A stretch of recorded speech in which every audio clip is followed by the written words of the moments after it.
пореден случай на сексуална експлоатация на деца. ГДБОП арестува мъж, докато създава сексуално съдържание онлайн, а в дома му е открито 12-годишно момче. Общо 3 души са задържани в началото на годината за същото престъпление. Репортерите на BTV работят по темата. Първо към Стефан Борисов. Информацията, която имаме за престъпната схема. Стефане. Добър вечер. Фрапиращия случай от 20 февруари, но едва днес от ГДБОП обявиха снимки и информация по случая. На въпрос на BTV от антимафиотите обявиха, че за миналата година са проведени 33 вътрешни и 17 международни операции за залавяне на педофили. Също така са повдигнати обвинения на 25 души, а свалените клипове от интернет с порнографско съдържание, включително и такова с деца, са над 64 000. Мъж между 40 и 50 години снима порнографско съдържание с дете на 12 години, докато в дома му влизат антимафиотите от ГДБОП и го арестуват.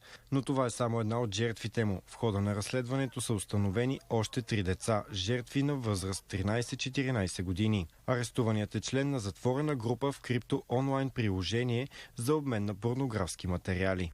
Според киберексперта Явор Колев, педофилите са усъвършенствали методите за хващане на деца в капана си. Създават профили, фалшиви профили на връстници на децата в популярни платформи и социални мрежи. Подаряват дребни подаръци, печелят доверието на детето. След това настояват комуникацията да премине в криптирани канали като Viber, WhatsApp и Telegram.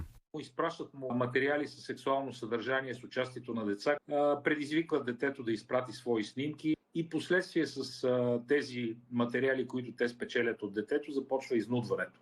По думите му, децата са заплашвани, че ако спрат контакт, тези снимки ще бъдат изпратени на техни съученици и приятели.